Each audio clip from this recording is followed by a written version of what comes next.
For this episode, let's discuss a broad question, but one that we frequently hear. How do MSPs compete in ever-changing landscape? That is a great question, Sam. And actually, it really touches on a number of topics, of course, from technology and partner alignment to sales and marketing. I thought you would like this one because our goal with this series is to share high-level guidance for each topic. So how would you answer this? Well, when I talk with partners who are growing rapidly, there are a few things that stand out, and I love to hear about what's different. There's these patterns, though, that we see with successful partners. First, there's always really strong branding, a focus on branding. Second, most of them have deep industry alignment. Third, they may build out a lot of their services around partner solutions like AvePoint solutions, around these core products, and then leverage their partners, namely their ISV partners, for sales and marketing assets. And fourth, and finally, they are meticulous about that customer experience. And this is something that you actually said right at the beginning of your last section there. It's partners that are growing rapidly. I find all of the things you just listed are actually also relevant for partners that are sort of struggling to get started as well.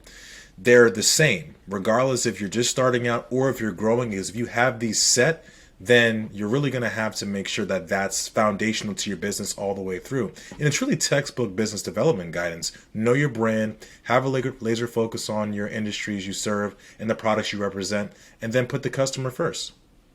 And of course, there are many layers beneath each of those topics, but yes, so it's very much a textbook answer to this question of how to compete.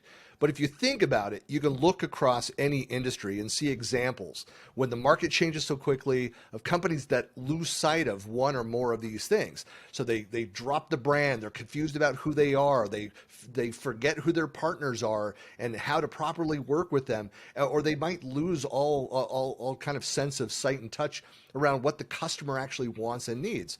And so their business then sees a direct impact to that bottom line. And we should probably expand on each of these topics individually in future segments, but where should an MSP begin? Well, the hardest part for most partners is taking an accurate self-assessment, like am I? So where are we now? Where are we today? What are we doing? And then prioritizing the work that needs to be done to help them grow. So when I was working on go-to-market strategies with a number of other partners, both ISVs and consulting companies and some MSPs, one of the first steps that I would always recommend and sometimes work with them was to go through a brand audit.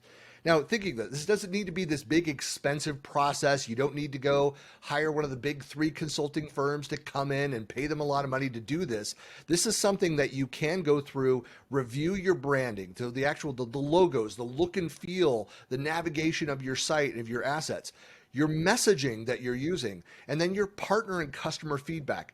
That is key right there. If you are not regularly surveying your customers and partners, this is something that you need to start now, today. Put together a plan for this. And it's not just a generic, how are you doing question. You actually need to, like, you could follow up after transactions and ask those simple questions. But doing like a formal customer and partner satisfaction survey, at least a couple times a year, where you're asking about the quality of the customer experience, and then ask specifically about the partner solutions, the things that you're building your business around, your focus areas, whether they're meeting their needs. And customers and partners, when you ask them the questions, they'll happily provide you with guidance about where they think your product should go, where there are gaps, where they would love to see you focus to help them better do their business and help to be more successful in the work that they need to get done. Yeah, it's funny because I was just at another partner event a couple weeks back, and a place that I found where you can almost get pseudo-free advice is affinity groups. So IAMCP, there's an offshoot called BCPA, and that group gets together and they sort of like, it's a group where you can kind of talk about your brand, get guidance, get feedback about what's working from other MSPs, other partners that are just like the same size as yourself. And one key feedback that we got that was right around brand was this smaller MSP was just starting. And somebody in the group said, hey, you should probably look at removing your name from the company. Because with that, you can actually open yourself up to more opportunities as far as selling, and it also makes it bigger than just yourself too, which is interesting because being in tech, it's not as common as like say a law firm to have your names listed out. So it kind of makes it easier to understand that you're a technology group too. So these are all things that you can kind of look and take the feedback as you will.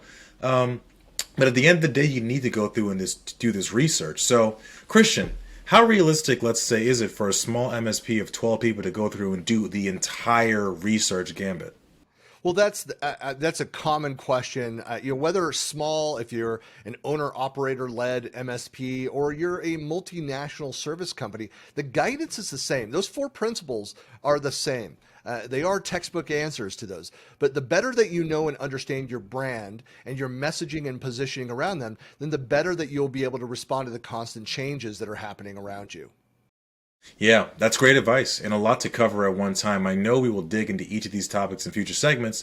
One thing I will add is that AvePoint is always interested in working with our partners to figure out each of these pieces and how we can help you grow your business.